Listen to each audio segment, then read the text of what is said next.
So last week we looked at the leopard gecko care guide inside the Exoterra booklet. Today we're going to do the same for the corn snake. Are they accurate with their care? I'm David, this is Marlin, welcome to DJL Exotics.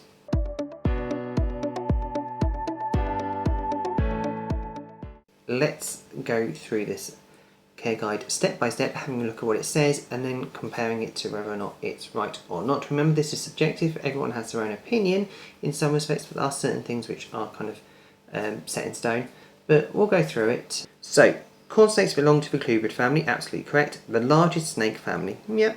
As hatchlings they normally measure 20 to 28 centimetres, yeah, absolutely. Adults range from 1 to 1.5 metres or 3 to 5 foot. Yes, you can actually get them up to 6 foot. It's very rare for that, but it does happen. Gumball, for instance, is actually longer than 5 foot. He's 5.5, 5 3/4, somewhere around that length. He is quite long, but he is a big male. But that's just him. We do have other corn snakes which are all within that 3 to 4 foot range, but mostly females are smaller than males, and males tend to get a little bit larger. With males generally longer than females, yeah, we just said that, yeah. Their lifespan is up to 20 years and they are non-venomous, absolutely correct. Okay, facts and information. Corn snakes are native to the southeastern United States, where they are found in open woodlands and grassland. Yep, absolutely correct. They're also found near habitation, farmland, hence why they're called corn snakes, because they're often found near cornfields, though that also relates to the under pattern of the corn snake, which looks like corn on the cob kind of thing. They're common around farms and in cornfields. Oh yeah, there we go. Where they help to control rodents. Absolutely fine.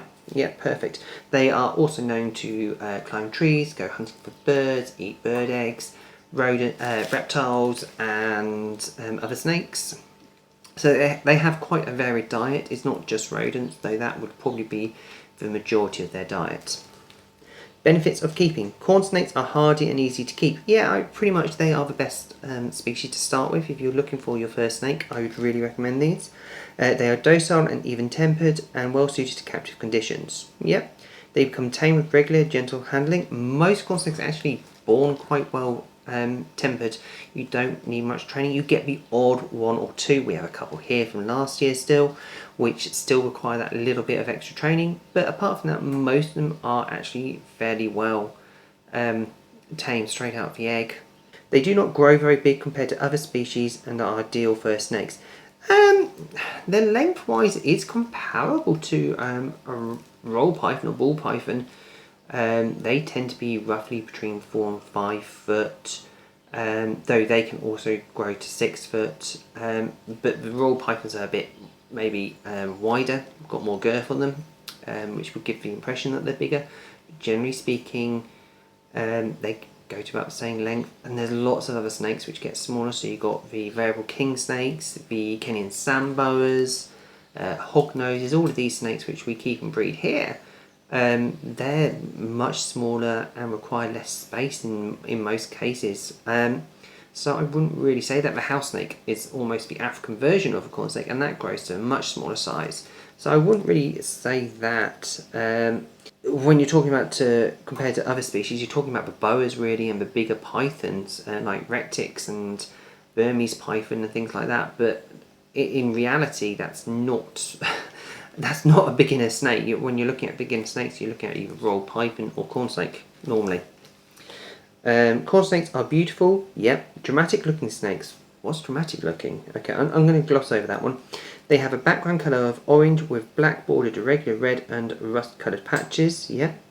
Their belly is white with black squares on it. However, due to the ease at which they are bred in captivity, many colour variations are now available. That's absolutely true, because you've got this snow here. Snow, tessera and stripe, with a little bit of caramel in him. Including blood red corns, striped corns and albino corns. So this one's actually got stripe in it and albino. It's also got anery in it, which is why it's a snow. But yeah, there's a lot. We can breed 1,000 different colours here due to the genetics that we have, so it's not really that far off. Housing. It is advisable to start with a small pen such as the Exoterra faunarium for hatching. absolutely spot on there. Really, these snakes. The next line is, as corn snakes are the Houdini of the snakeboard. Actually, there are snakes that are even better at escaping. House snake babies are really, really good at escaping. So are garter snakes and oh, there's so many that are really good. Basically, if you've got an insecure enclosure, a snake will find its way out because they are explorers at heart. I wouldn't say they're the Houdini. I just say that they're an active species that will go and find anything. And if you have go and find any escape route, and if you have the slightest gap in your glass or in the back, or your vent isn't properly secured, or you've left the glass slightly open, or you haven't put the lock in, these guys will get out in the forefoot. So anyone who's been in the hobby for a long time will know that snakes can escape, and it's just securing it is important. I think one of the most famous sayings I've ever heard is, there are those who have had a snake escape, and liars. They will find a way out of the tiniest hole, yes, so a plastic container is best initially, yeah, it's absolutely correct. Also, snakes tend to not like being in too big an enclosure because they feel insecure.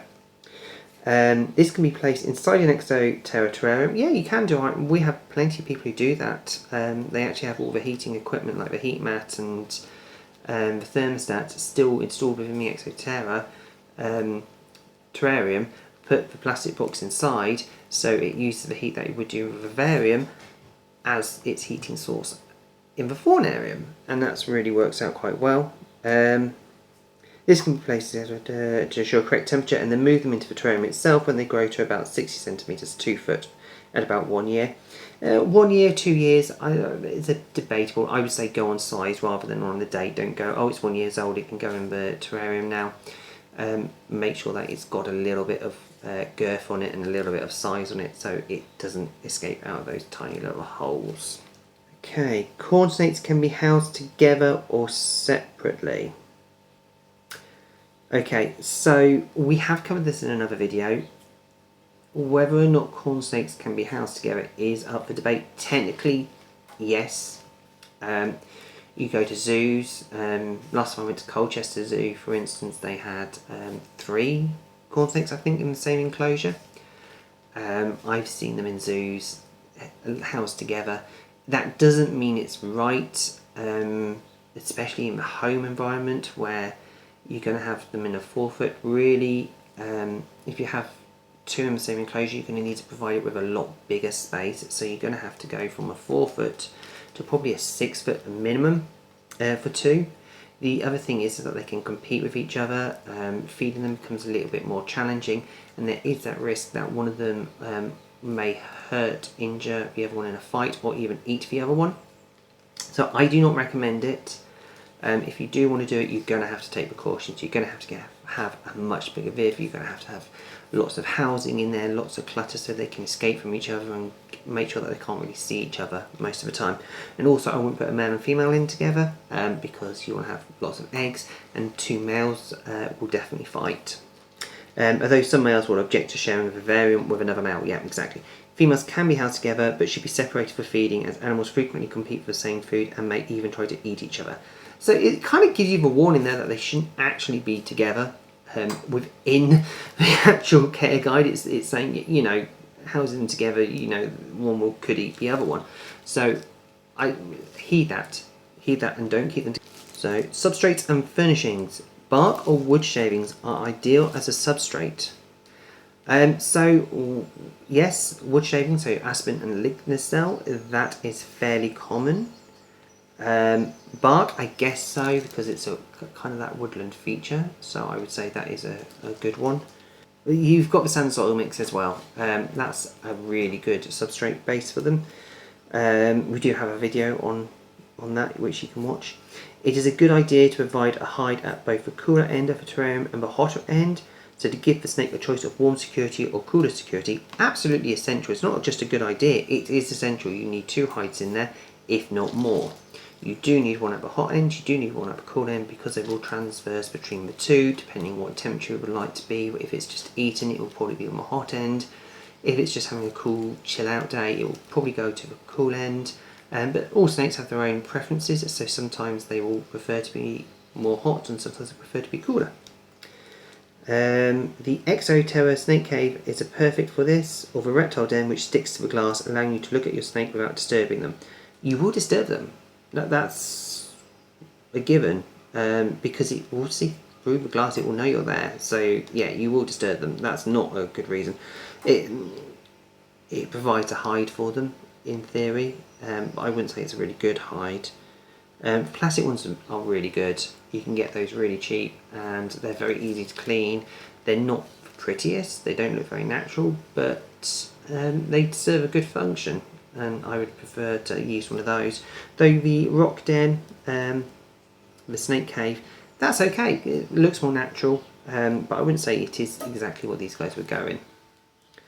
If rocks are to be used to decorate the terrain, then ensure there are no sharp edges. Yeah, pretty much. But it is kind of a quality of life. Even for wild, these guys come across sharp rocks, so they have to learn how to deal with those as well. But yeah, for ease of care, I would make sure they don't have any sharp edges. And that they cannot fall and crush a snake. That's for more of a concern, that they're not going to rock and move around, because that's going to hurt your snake more than, say, a sharp edge, because these guys are used to that sort of thing. But a fall would create a bigger problem. A climbing branch would be appreciated by the snake, and artificial plants and other terrain decor will enhance the appearance of your setup. It's also very good for enrichment.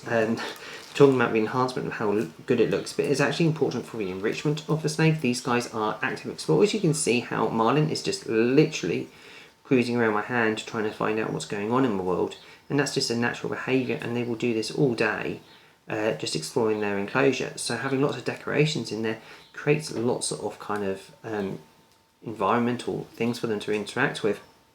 And they love it. They absolutely love it. They will do it all day long, and you can change it around, give them new areas to explore. You can swap things in and out and give them really lots of daily kind of puzzles to work out. You don't need to change it around every day, but you can change it around once a week, once a month, and they will absolutely love it. You handle them 15 minutes every single day, and your snake will be as happy as anything, because it's going to get that exploration, going to get that exercise. They will just really enjoy it.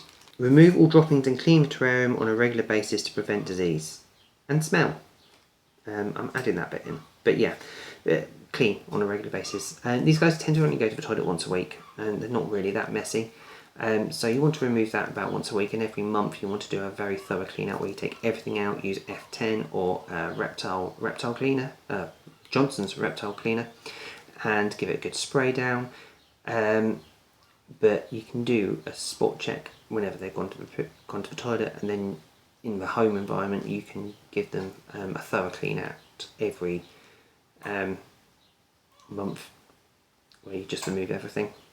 But yeah, it doesn't actually say here to change their water every single day, which is really, really important. Yeah, heating. Corn snakes need a hot area of 90 Fahrenheit, 32 Celsius. Yeah, that's absolutely right. Perfect. For background daytime temperature of 80 Fahrenheit, 27 degrees Celsius. Yeah. At night, the temperatures should drop to about 21 degrees Celsius or 70 Fahrenheit. Yeah, I guess that's about right. It's what it would be in the wild, and if you wanted to be take your care to the next level, that is certainly possible, and that would be easy to do. I personally would say that you could keep it at 32 all the time, and it won't cause any problems. The snakes will be fine with that. Thing is that the cool end is going to go down to about that temperature anyway at night, so you don't really need to put the hot end down, because that's just going to cool the cool end down even further. So if your hot end is staying at 21, the cool end will cool down to around about 15, 16 possibly, whereas if you keep it at 32, because of the external air temperature, the cold end will go to about 21 to 24 at most, depending on the time of year. Remembering that some summers can be really hot in certain parts of the world, including the UK and a lot of the US. One of the best methods of heating for corn snakes is the Exoterra heat rock. No, everyone who is a fan of this channel will know that I'm not a fan of heat rocks. Heat rocks are the worst heating material for these guys, heating equipment. Heat blocks basically are like a radiator inside the enclosure. They can't be controlled. There isn't a thermostat probe that will sit on them. It will actually fall off, so the heat block gets really hot. These guys are not particularly good at sensing when it's too hot. They know where it's warm, and they will rub themselves against it and kind of hug it, and will burn themselves because the heat block will get too hot, and therefore the burns will be quite serious. It can actually be quite dangerous for the snakes. So heat rock should be avoided at all times. This is the second care guide in which Exoterra have recommended their heat rock, but it's the product which they shouldn't really sell. The options you do have is the heat mat, which can be controlled by a thermostat, and you can get the thermostat on Amazon for about £20. I'll put a link to that in the description below. The other thing you can use is a ceramic bulb, which doesn't create a hot spot, but it does create an ambient temperature, so you could do that. But a halogen bulb will create that hot spot of 32, but when it's turned off at night, the temperature will go too cold, so you will need a heat mat to supplement that. But there is a thermostat which you can use, which has 2 plugs, which allows you to control the halogen bulb and also the heat mat on the same one and keep those temperatures relatively simple. And you can actually then lower the temperature at night without needing too much equipment. It's all programmed in, which is a very simple way. But main story, do not use a heat rock. This allows for the required temperature gradient. No, it doesn't. A digital thermometer should be placed near the hot end and the cool end of the terrarium to check the temperatures are correct. Yes, you should do that, but there's no mention of a thermostat in there, which needs to be on every single piece of heating equipment, whether it's a heat bulb, a halogen light, or ceramic bulb, or a heat mat. Now, the bulbs need to be with dimmer stats, and the heat mat can be with an on-off thermostat. They're really vital because you don't want them overheating. There are times when people haven't put them on and they get too hot, and it can hurt the snake or even cause fires. And that is the end of the care guide. Now, there is a bit of a problem here that we actually haven't talked about feeding these guys. So I don't know what they want to do with that one. They haven't talked about shedding. They haven't talked about having a mist hide in there. So I guess that's something that you do at a later date. Yeah. So it's missing bits, very important bits. Feeding a corn snake is vitally important. It's not too bad. The major problems with it are the housing together and using a heat rock.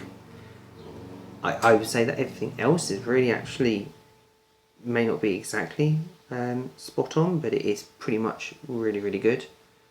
Yeah, but for feeding, I would feed them. So yeah, not great, but not bad, I guess. So anyway, thank you very much for watching. Give us a comment what you think about the guide, and please remember to like, share, and comment the video, and subscribe to the channel. Thank you very much, and bye for now.